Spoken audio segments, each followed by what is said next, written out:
सबसे गंभीर बात है कि महिलाओं को और दिव्यांगों को हमेशा प्राथमिकता दी गई है, लेकिन ये पाठक जी के रीजन में तो इन्होंने किसी को कुछ समझा ही नहीं।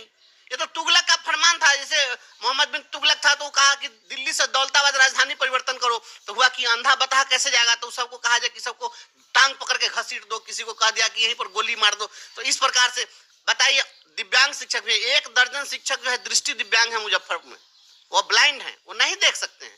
अब उनको आप यहाँ से भागलपुर भेज दीजिएगा, बेचारा जाएगा कैसे? और मान लिया मुजफ्फरपुर जिला में उसको कहीं दूर दराज भेज दीजिएगा, वो जाएगा कैसे? तो इस चीज को भी समझिए। आप जब अपॉइंट किए थे तो उस समय में तो आप बैन नहीं किए थे कि दृष्टि दिव्यांग को हम नहीं लेंगे, तो जब आपने लिया तो उसकी समस्या को कौन सुनेगा? पोस्टिंग आसान नहीं है, ये पोस्टिंग के बाद फिर आंदोलन हो जाएगा, आंदोलन हो जाएगा, एकदम आंदोलन हो जाएगा। क्योंकि जो पोस्टिंग होगी आप देख लीजिएगा, इस पोस्टिंग में कुछ लोगों को जहां पर घर के आसपास मिल जाएगा, वो उनका किस्मत, जो उसको लक कह सकते हैं, जिनका लक होगा वो अगर पास चले जाएंगे, तो वैसे ही कुछ लोगों के लिए सक्षमता परीक्षा कारगर होगी। और नहीं तो शेष जितने भी लोग होंगे वो फिर दूर दराज होंगे, फिर आंदोलन होगा, फिर सारे लोग सड़क पर उतरेंगे कि भाई हमको इतना दूर क्यों कर दिए, वो तो और परेशान होकर के मरने लगेगा लोग।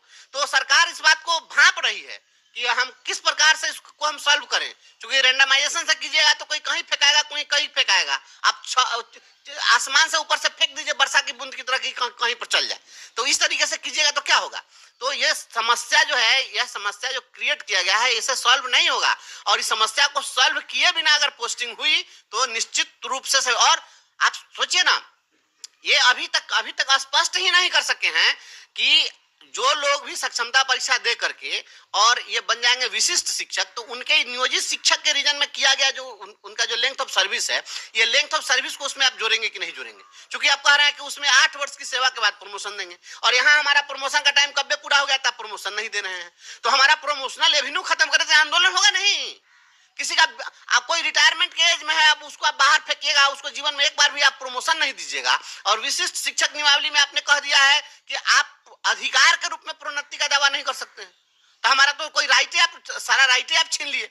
तो इस तरीके से ये जो भी हमको पूर्व से सुविधा मिली हुई थी वो सब खत्म हो जाएगा। ये जो हम लोग को अभी ईपीएफ का लाभ मिला हुआ वो बंद होकर के जीपीएफ शुरू करेंगे। और जो ईपीएफ ये लागू किए हैं, तो हम लोग मांग कर रहे हैं कि हम लोग को डेट ऑफ ज्वाइनिंग से दीजिए।